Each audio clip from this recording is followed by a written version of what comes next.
Olá, minhas queridas, meus queridos, que bom estar com vocês mais uma vez aqui pela Astral TV, sempre trazendo convidados incríveis, falando de cultura, falando de vida, não é?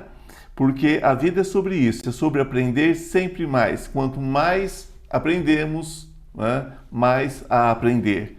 Assim que funciona. A ignorância começa quando a gente acha que sabe tudo, não é mesmo? Então, hoje eu trouxe um doutorando em cinema pela Prolan USP, e ele também é formado em cinema pela Universidade Federal Fluminense. Então, como cineasta, ele realizou, como diretor também roteirista, ele também o livro 1999, O Vestido Dourado 2000, Verdade ou Consequência em 2002, Ausência em 2004, A Demolição em 2007, Abismo em 2011, Araca. É isso mesmo, Araca? Caraca, O Samba em Pessoa em 2014 e Um Pouco a Mais em 2015. É organizador do Primeiro Plano, Festival de Cinema de Juiz de Fora e Mercocidades, o Festival Brasileiro de Cinema Universitário e Cineclube LGBT+. Ou seja, o moço não para. E hoje vocês vão ouvir esse bate-papo com Alex Eiterer. Prazer, querido, prazer. ter você aqui. Obrigado pelo Obrigado convite. por ter vindo, né? A gente sabe das correrias, mas pessoas ligadas à cultura estão sempre dispostas, né? A conversar, a trocar, porque é sobre isso, não é? Sim, Sobre sim. essa troca. Porque senão a gente fica tão dentro daquele ostracismo, aquela coisinha da ostra, isolado, não é isso? Então vamos conversar, vamos trocar ideia, para que todos nós tenhamos uma amplitude do que significa esse trabalho todo. Como que você descreveria essa questão dessa jornada como cineasta, desde os seus primeiros filmes até o doutorado em cinema? Porque a gente compreende que são processos diferentes. Uma coisa é você, enquanto produtor, enquanto criador de arte, e você como um acadêmico. São coisas completamente separadas. Quase que uma anula a outra. Como que você consegue trabalhar essas duas partes? Então, eu, na verdade, assim, desde minha adolescência eu queria estudar cinema, assim, né? E na época que eu pretendia, só existiam 3 opções de faculdades de cinema, né? Que era a Universidade Federal Fluminense em Niterói, a ECA na USP e a FAAP, que era particular e também em São Paulo. Aí eu tentei na época na USP, não passei, passei na UF, em Niterói. E aí começou, logo no começo, assim, eu entrei em 95 na UF para estudar cinema. Eu ainda não tinha muito bem desenhado, claro, o que eu queria, se eu queria dirigir, se eu queria produzir, se eu queria fazer roteiro. E fui me descobrindo, acho que ao longo do meu percurso, né? E aí, assim, logo em 98 eu consegui fazer meu primeiro curta, que é o livro que você comentou. E aí, a partir daí, assim, eu consegui manter até há pouco tempo uma produção mais ou menos regular, né? Sim. E, então, assim, foi um longo percurso. Aí, a partir do livro, assim, depois a gente fez um outro filme dentro da universidade, que é o Vestido Dourado, que foi um filme de direção coletiva, eu fiz o roteiro também junto com outro amigo meu. E depois eu fiz meu terceiro filme, que foi o Verdade ou Consequência. E aí, assim, eu continuei, depois fiz o Ausência, a Demolição, o Abismo, o meu único documentário, que é o Araca, o Samba em Pessoa, sobre Aracide Almeida, e meu último curta, que foi em 2015, que já tem um tempo que eu não filmo, que foi Um Pouco a Mais. E, enfim, eu sempre gostei muito de pesquisa também. Pesquisar também, além de trabalhar como roteirista, diretor, pesquisa para mim é muito gratificante, eu adoro pesquisar. E há muito tempo que eu planejava entrar, fazer um mestrado, fazer uma pós, um doutorado, só que não dava tempo, a vida não dava sossego, né? Tipo assim, estava sempre trabalhando, fazendo outras coisas, e eu não conseguia parar para estudar, para fazer projetos, para fazer o projeto. Aí com a pandemia, acabou que a pandemia, né, além do governo desastroso que a gente teve em termos de cultura, Sim. que acabou com com muitas coisas de produção cultural que me prejudicou diretamente, não a mim, mas assim, a muita gente. Mas A classe toda, né? a classe toda. Veio a pandemia. Aí foi o momento que eu estava em casa, eu falei, acho que é o momento. Aí eu consegui sentar, estudar, fazer um projeto com a ajuda de amigos. E entrei na pós aqui na USP, no Prolan. Então, assim, na verdade, foi esse percurso, assim. Então, assim, eu tenho duas coisas que eu gosto muito, de fazer filmes e de pesquisar. Então, eu acho que eu consigo unir as duas coisas. Você não teme que a vida acadêmica tire de você a liberdade de criar? Não, acho que não. Dá pra conjugar as coisas, assim. Inclusive, acho que a academia está ficando cada vez mais aberta para essa questão da prática do fazer cinematográfico, Isso né? é muito importante, né? É o diferencial, né? Porque até pouco tempo, assim, eu sentia isso. Eu lembro quando eu estava na faculdade, eu tentei fazer que meu projeto final de curso fosse um documentário, mas não deixaram. Não, tem que ser uma coisa escrita, tem que ter, enfim. Aí eu sinto que agora isso está mudando um pouco. Acho que a universidade está ficando mais aberta para outras formas de conhecimento que não só leitura, escrita, né? Eu te pergunto isso porque uma das minhas formações é exatamente em Belas Artes. Então eu fiz aquele curso clássico ainda, né? E sou habilitado em escultura. E a única coisa que eu não faço hoje é escultura. Porque parece que o meio acadêmico, ele se prende um pouco, ele te amarra um pouco. Então foi mais nesse sentido. E dentro dessa produção toda sua, onde você produziu, você dirigiu, enfim, qual desses filmes você acha que tem um significado maior em termos de expressão artística e de mensagem? E por quê? Pergunta difícil essa. Eu sempre falo que parece ser a mesma coisa que perguntar para um Sim. pai ou para uma mãe qual é o seu filho mais bonitinho.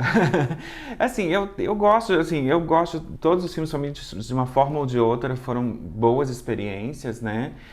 Claro, alguns filmes hoje eu penso, eu faria diferente, umas coisas que eu não gosto muito do resultado final. Mas eu gosto de todos os meus filmes.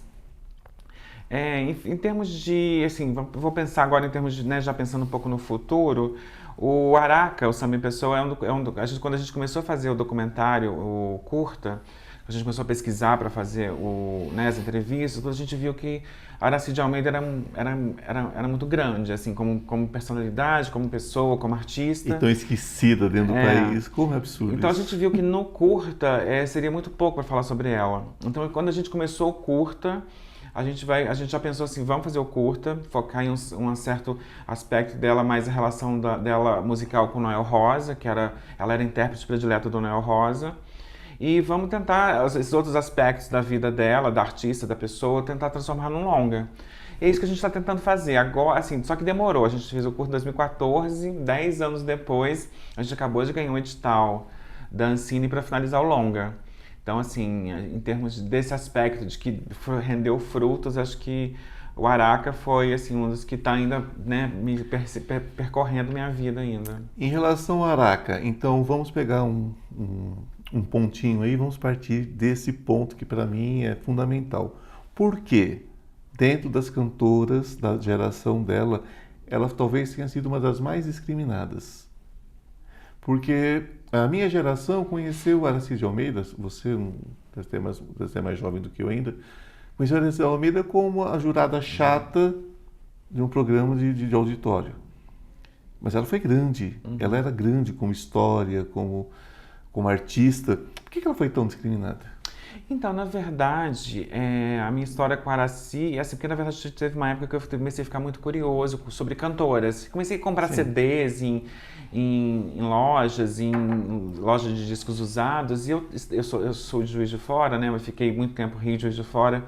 E uma vez eu achei um CD dela num desses sebos de CDs. Assim, né? Como eu falei, eu também conheci a Araci como jurada mal-humorada do Silvio Santos.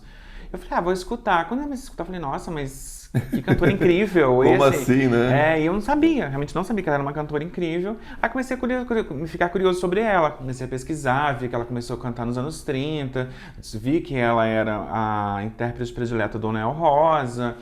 E assim, ela via a importância dela. Aí um amigo meu me deu um perfil que o Hermínio Belo de Carvalho escreveu sobre ela, que falava muito da relação dos dois. Aí começou a surgir a ideia, eu falei, poxa, mas essa mulher precisa ser resgatada, né? E aí surgiu a ideia do documentário. E a gente demorou, claro, a gente conseguiu fazer, a gente ganhou o edital da Petrobras para fazer, na época que existiam esses editais, né? E aí a gente conseguiu fazer e foi isso que eu comentei, assim. Aí a partir daí a gente falou, nossa, mas ela é maior, acho que ela merece um longa. Aí a gente está agora finalizando o longa. Olha só, eu a conheci como cantora num filme de chanchada. Uhum.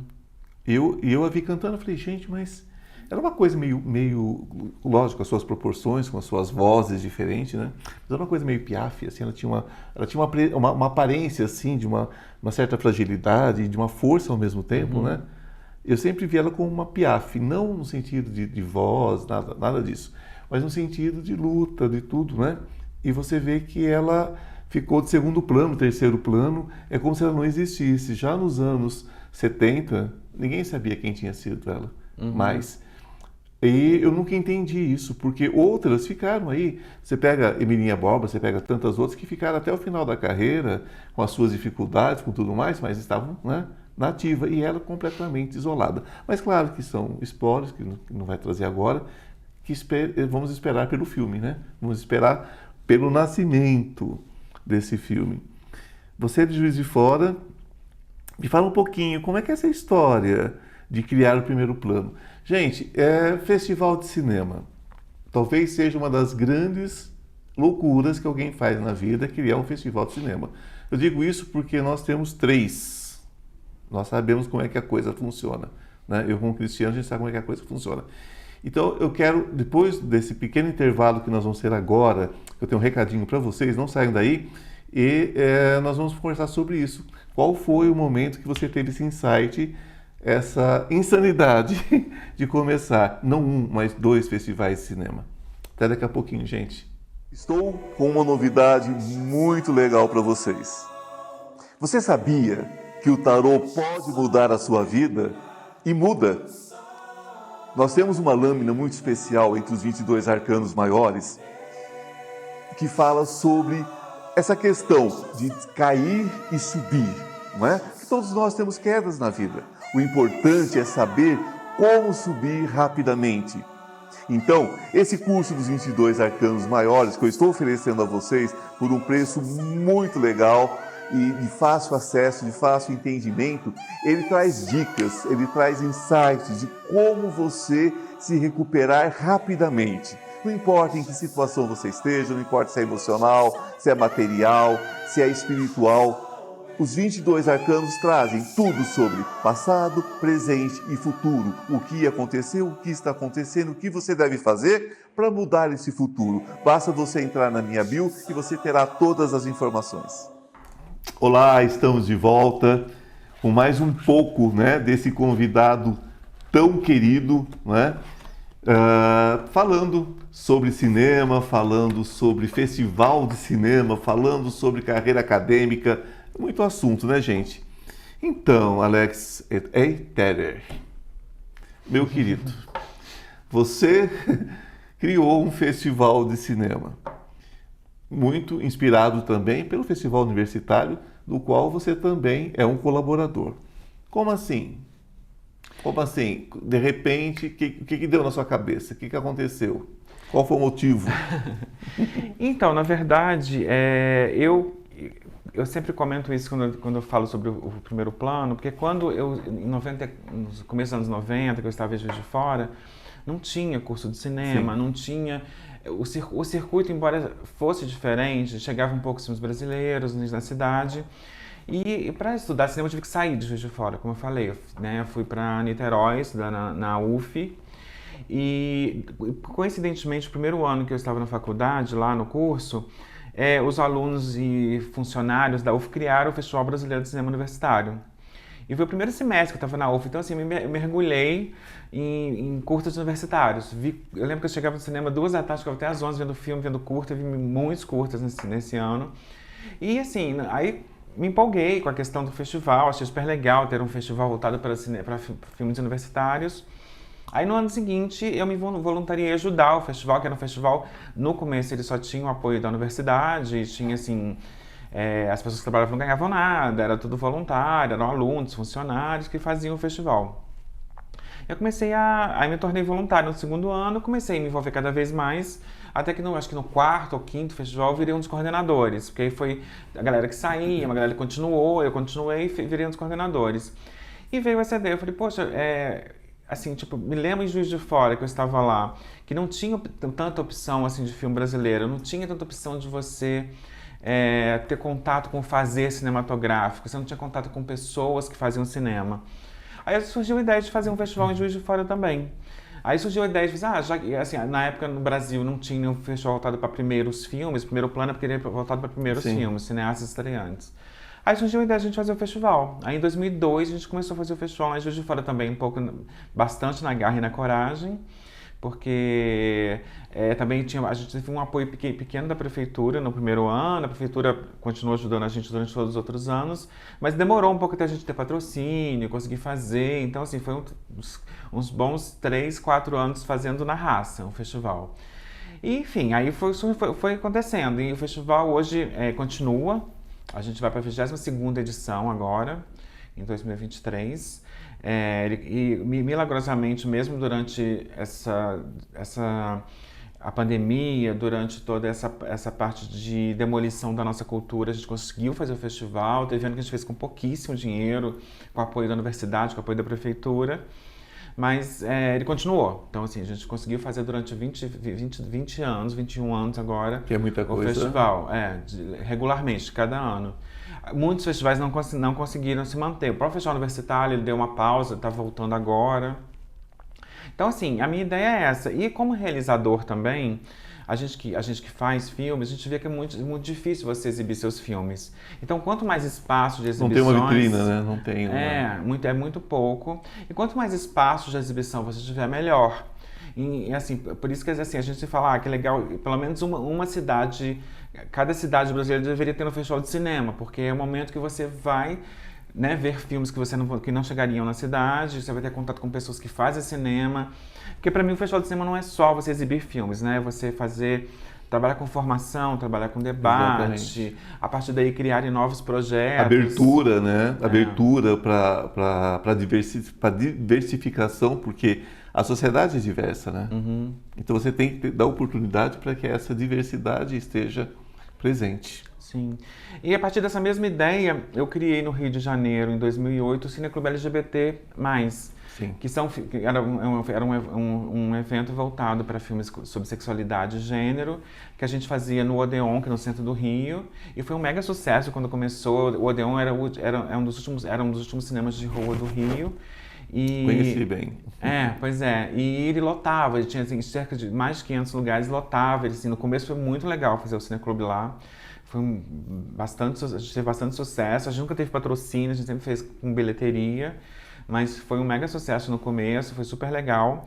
E assim, aí surgiu também com essa proposta, assim, vários curtas que eu fiz trabalhavam com esse tema de sexualidade, gênero. Era também mais um espaço de exibir os filmes, né?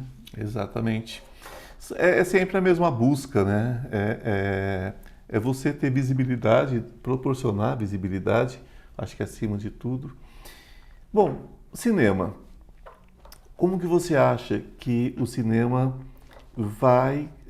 você acha que ele vai continuar usando a tecnologia no sentido de se perpetuar ainda mais, por mais algum tempo? Porque quando surge a televisão, diz assim, o cinema acabou. Não acabou. Quando surge os primeiros vídeos, né? O cinema acabou. Não acabou. DVD, acabou. Não acabou. E por aí vai. Não acaba. O cinema simplesmente não acaba. Só que vai recebendo algumas pancadas, né? Como é que você acha que a tecnologia, como é que você acha que... Qual o desempenho que você acha da tecnologia, né, nessa questão da evolução do cinema? Você acha que isso tem uma funcionalidade mesmo? Você acha que isso é real? Ou você acha que o cinema vai se tornar uma coisa mais cult? Para menos visualizações. Como é que você acredita que isso vai funcionar? Então, na verdade, eu acredito que você nunca vai morrer, assim, porque eu sou, enfim... igual você falou, ele já levou várias pancadas, né? Agora, assim, tipo, eu acho que a pandemia foi uma mega pancada que ele levou, e tanto que, assim, ainda as salas de cinema não voltaram a ter o mesmo público que tinha antes. Os festivais de cinema também, pelo que eu tô vendo, assim, até o próprio que a gente fez ano passado, embora até me surpreendeu, achei que ia ter menos gente do que teve, mas a galera não foi ao festival. Então, assim, acho que tá retomando. Eu acho, assim, eu sou otimista, acho que ele não vai morrer nunca. Mas, assim, o audiovisual é muito amplo, né? Igual, assim, acho que além da questão da pandemia, tem a questão do streaming hoje em dia, né? Hoje todo mundo fala assim, Netflix, eu tenho Netflix, eu vejo Netflix. Então, assim, tem essas pancadas. Mas eu acho que o cinema vai resistir, assim. Acho que ele não vai morrer nunca. Outro dia eu estava lendo um comentário interessante que assim, porque assim, a partir do momento que você não tem mais você diminui a possibilidade de ver filmes na sala de cinema, acho que o investimento vai caindo também, a qualidade Também. vai caindo. Então, assim, acho que você pensar que a sala de cinema é pensar que, assim, que você vai manter a qualidade. Então, assim, a tecnologia, assim, acho que ela, obviamente, ajudou muito, possibilitou muitas pessoas que não tinham acesso a esses meios de produção a produzirem. Mas, assim, também ela, enfim, criou algumas dificuldades, né? Então, assim, acho que, na verdade, tem que se dosar a tecnologia, tanto para a questão para que o cinema continue existindo, eu acho que ele foi importante para várias questões, e também, enfim, para que não deixe o cinema morrer, né? O cinema na sala de cinema, que, assim, para mim, acho que não tem experiência igual você ver um filme numa sala de cinema. Bom, em tecnologia aplicada, o que a gente pode esperar do cinema talvez seja holografia, né? Você assistir o cinema como se fosse uma inserção direta, você dentro do filme, que é o próximo passo. Você acredita que isso pode criar dois bolsões diferentes? Um para que se produza cinema cult, cinema arte, e um simplesmente como se fosse simplesmente para divertimento, como se fosse simplesmente para distração, como se fosse como é que seria o nome? Como se fosse um cinema só para um lazer. Por exemplo, eu vou ao cinema, eu vou fazer uma inserção num filme de terror, eu vou estar dentro do cenário, eu vou gritar, eu vou correr, pode virar isso de repente, né? Você está dentro do filme com imagens holográficas. E do outro lado, um outro bolsão, o filme cult. Por quê? Vai chegar um ponto em que essa tecnologia vai encarecer tanto esse filme que vai distanciar os pequenos produtores que já não conseguem encostar nas grandes produções, vai criar um distanciamento maior. Você acredita nisso? Bom, o cinema, na verdade, surgiu assim, né? Ele surgiu como atração de feira de variedades, né? Já era uma coisa assim, tipo, tava lá várias coisas acontecendo e tinha lá cinema. Entretenimento era a palavra. Isso, na verdade, acho que, na verdade, esses limites entre o cinema mais cult, o cinema mais digamos, artístico, do cinema mais comercial, eles sempre tiveram um caminho, conseguiram trabalhar juntos, né? Até hoje, você pensar em filmes assim, a grande maioria do circuito exibidor exibe filmes da Marvel, da DC. Sim, são assinaturas. Então, né? que já não é, já assim, eu vejo de tudo, assim, eu vejo desde filmes assim, mais comerciais até filmes mais eu também. cults, mais artísticos. Então, assim, eu acho que, na verdade, vão conseguir conviver bem, assim. Eu acho que uma coisa não exclui a outra. Eu acho que sempre tem espaço para tudo, assim. A questão são os espaços onde esses filmes são exibidos, né? Eu acho que a grande questão são os espaços, porque você vai limitando, né? Você tira os cinemas de rua, você tira os cinemas de salas mais populares, você leva para dentro de shopping, onde de repente o filme custa R$ 40 o ingresso, mas você tem a pipoca, você tem o refrigerante, quer dizer, aquilo que era para ser um cineminha vira, se você for com a família, 4 pessoas, vira um programa de R$ 500, R$ 600. Então, é uma coisa que vai distanciando o cidadão comum, né, desse acesso. Então, o que me preocupa é que com a tecnologia, né, talvez o cinema chegue num ponto de ser um produto de luxo, quando na verdade cultura jamais poderia ser de luxo. Então, a tecnologia, quando eu questiono se você acha que ela vai ser funcional no sentido da sobrevivência do cinema, é na sobrevivência também de quem vai sair da sua casa, vai entrar num carro, vai levar sua família ao cinema. Se isso veio para beneficiar ou se veio para acabar de afundar, nesse sentido, né? Que eu acho realmente uma temeridade. Eu acho, isso que você comentou é interessante, porque na verdade teve esse processo dos filmes saírem virarem uma coisa que era uma coisa popular. Sim. Você ia em cinema, custava, sei lá, hoje comparando, seria tipo 2, 3, 5 reais. Sim. E foi para dentro do shopping. Isso já foi uma elitização Sim. do cinema, né? Então, assim, hoje você pensa no cinema, sala de cinema, é uma coisa elitista. É uma coisa assim, Bastante que é no elitista. shopping. Igual você falou, além do shopping, tem, né, todo um pacote, não é só você ir ao cinema. Hoje ninguém, tipo assim, antes você ia ao cinema, hoje você vai no shopping e entre as coisas você pode ir ao cinema, né? O cinema virou mais uma atração dentro do shopping. Então, assim, é uma coisa elitista, mas já é, né? Então, assim, eu não sei, acho que pode se tornar mais. Mais elitista. E 20 salas apresentando o mesmo filme, né? Uma coisa assim que você fica, poxa, não tem opção, né? Não tem mais aquela questão de pelo menos você escolheu o que você quer ver. Não, é aquilo porque a franquia é aquilo e acabou.